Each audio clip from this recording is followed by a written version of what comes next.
Hey guys, it's me here with a Kid Venture update. Guys, I can't believe we're like heading into Thanksgiving week.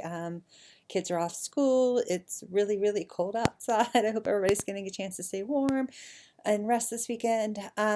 So I just wanted to check in with you guys. We're in the middle of our Played It series, which I'm really enjoying this, and it's all about experiencing God, which hopefully you guys have been around our church and stuff long enough to know that like we really believe that it's in these moments of experiencing God is where transformation truly happens. And so I love that we get to talk about the different ways that we get to experience God with the kiddos. We've had some really great moments in the elementary room when I'm in there about around the kids listening and hearing from the Lord and getting Jesus to speak to them and engage with them.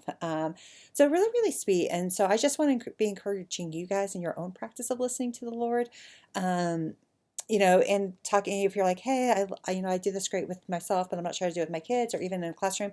I have these two great resources that I love. So the first one is God Speaks and Whispers. So it's a great story, probably more, and then this one's for a little bit for older kids, but it's Children, Can You Hear Me? And it just talks about all the different ways that we can hear and listen to God and the way God speaks to us. So I'll have these around this Sunday if you guys, like whoever's teaching preschool, if you guys want to borrow the God Speaks and Whispers for your classroom, you can do that as part of your morning. Um, just so you guys know, this Sunday, November 20th, I need just like a helper at first service in the toddler room. I think we've got second service covered as long as everyone shows up. So that's really it. I mean, that's the great thing about right now, our team. We have a really great team. It's been really full and it's been really fun coming in on Sunday mornings and worrying about all the holes and stuff that we have. Um, with that, though, there's a couple of things happening, or just over the next couple of weeks, I wanted to clue you guys in on. Number one is starting tomorrow, elementary and preschool rooms, we're going to change up your guys' worship songs because on December 18th, we're going to do a kids choir in the service. So if you guys were around Palm Sunday and you saw the kids singing in front, we're going to kind of do something similar to that. So one song is called King of Promise, and it's not something you can find on Spotify or anything like that. It's actually a song that our worship team wrote. Annabeth and some other of our worship leaders all wrote it. So it's a really beautiful song. And then the other one is just Joy to the World. So we're gonna have videos. We'll at least have the songs, lyrics.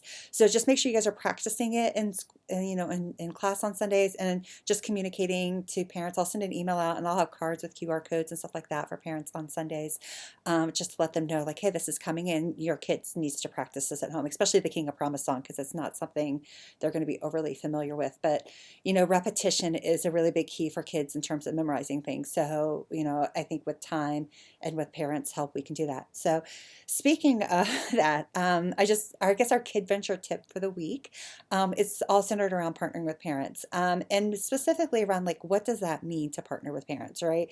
And it can mean a lot of different things. The simplest thing would be on Sunday when parents are picking up and dropping off would be, what are the conversations you're having with the parents? Are you just saying, hey, can I see your number, say bye? And I know some of the parents kind of hang back, but it's like, how do you, draw them in and say, hey, I always like to think of like two to three things. So one's always going to be like, do I have some sort of encouragement about their child that happened that morning? So just some little God story that I can share with them that's centered around their kids. I don't think parents could ever get enough encouragement around their kids. I know, like their behavior, how they show up, how they perceive God and stuff like that. I think we can never encourage our parents enough in that area.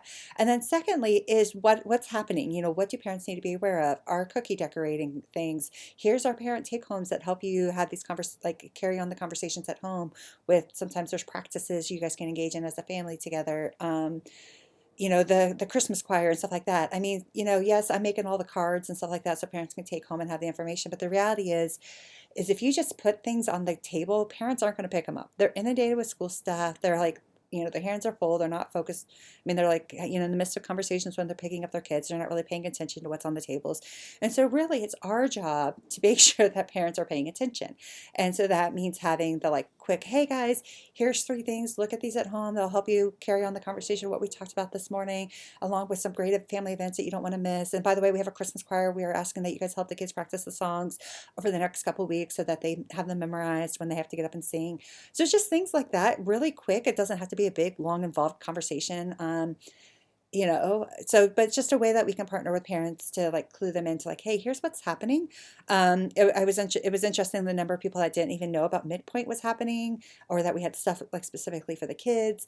And so I just want to encourage you guys to just be thinking about like, man, like how are we partnering with parents? How are we engaging with them on a Sundays? Are we just checking name tags and saying bye, or are we actually having those conversations with them that leaves them feeling encouraged and equipped, to disciple their kids and their families outside of home? So, yeah, so that's all I have for you guys this morning. I hope you guys are staying warm and safe and healthy.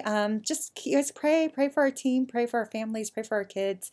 There's just a lot of illness going around. So specifically, there's like one family, their son's in the hospital right now with pneumonia and stuff like that. So just be lifting everybody up in prayer, and just be gracious with each other. Let's support each other the best that we can as a team. I love you all, and I will see you guys tomorrow. Bye.